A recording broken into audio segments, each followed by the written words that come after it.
नमस्कार मेरे प्रिय भक्तों, ओम नमः शिवाय। बोलिए शनि महाराज की जय। आइए सुनते हैं शनिवार व्रत कथा। यह कथा आपको अच्छी लगी तो एक लाइक करके कमेंट में जय शनि महाराज जरूर लिखना, और चैनल पर नए हैं तो चैनल को सब्सक्राइब कर लेना। एक समय स्वर्ग लोक में सबसे बड़ा कौन है, इस प्रश्न पर सभी नवग्रहों में विवाद हो गया।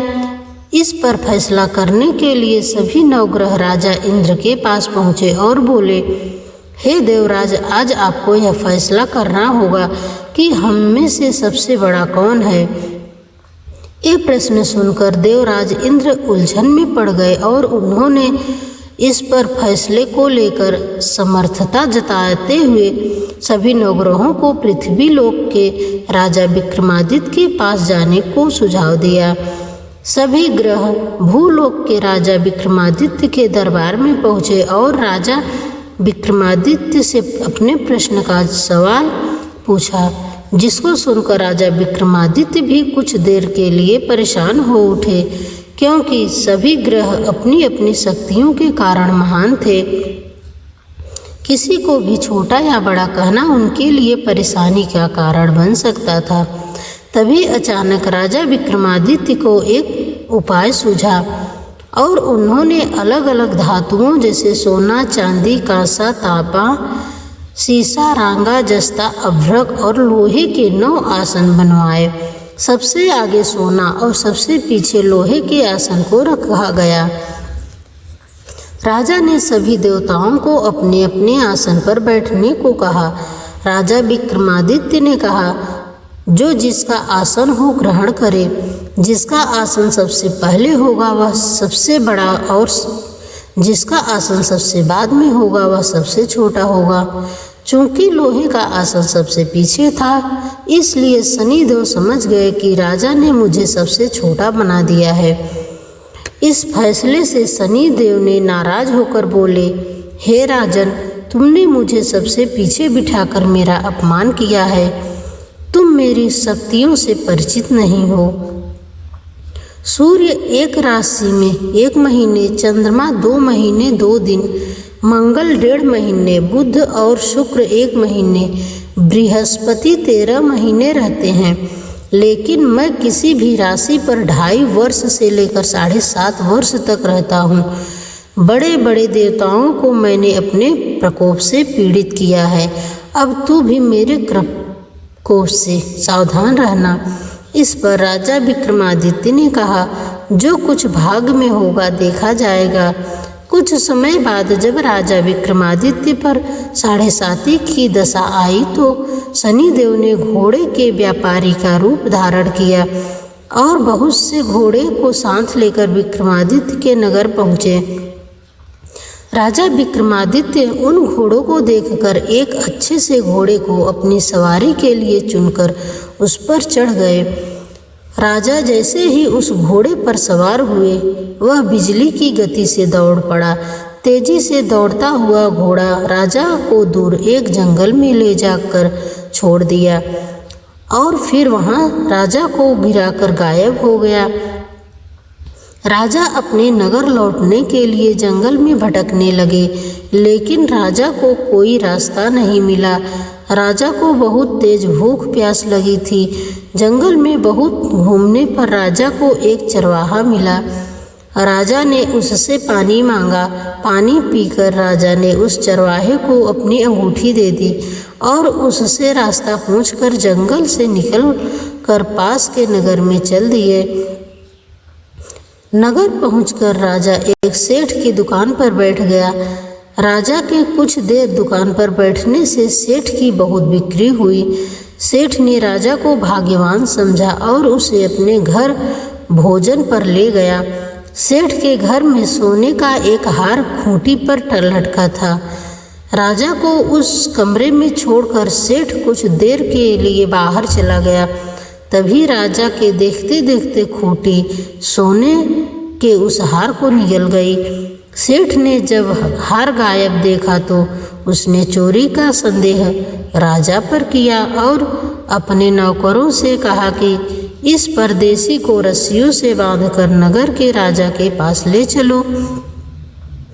राजा ने विक्रमादित्य से हार के बारे में पूछा तो उन्होंने बताया कि खूंटी ने हार निगल गया है। इस पर राजा को क्रोधित हुए और उन्होंने चोरी करने के अपराध में विक्रमादित्य के हाथ पांव काटने का आदेश दे दिया।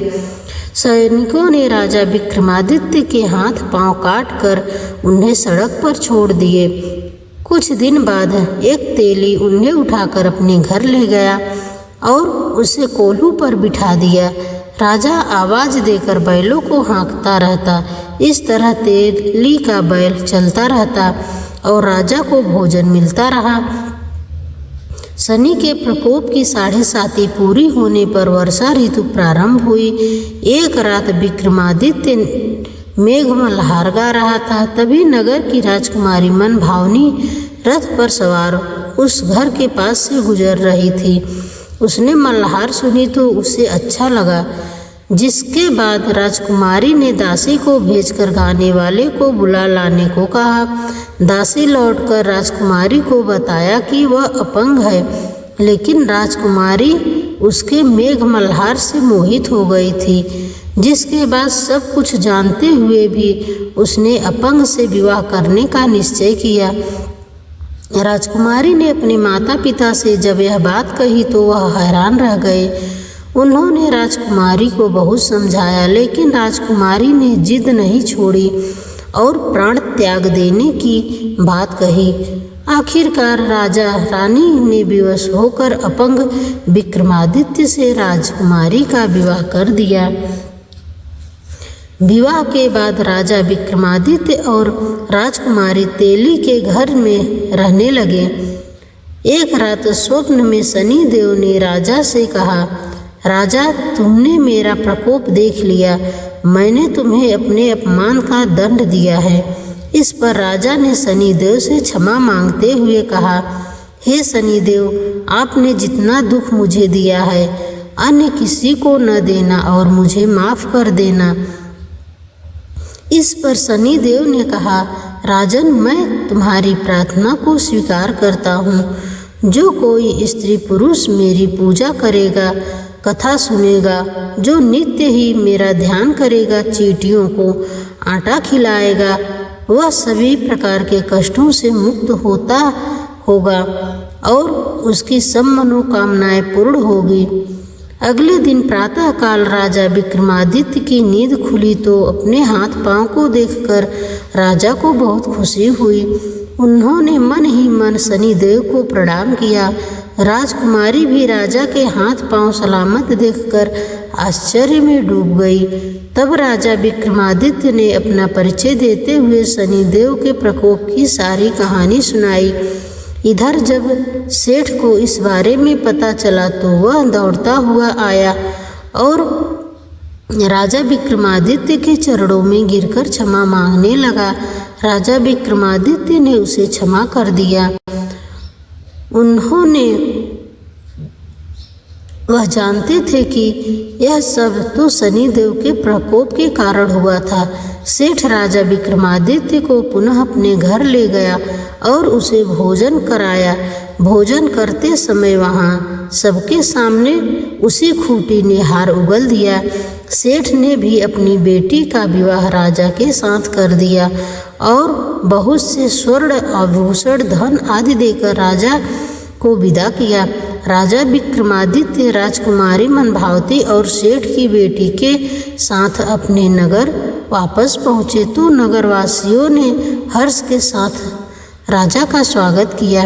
अगले दिन राजा विक्रमादित्य ने पूरे राज्य में घोषणा कराई कि शनिदेव सब ग्रहों में श्रेष्ठ हैं। प्रत्येक स्त्री पुरुष को उनका व्रत करना चाहिए और कथा अवश्य सुनना चाहिए। बोलिए शनि महाराज की जय।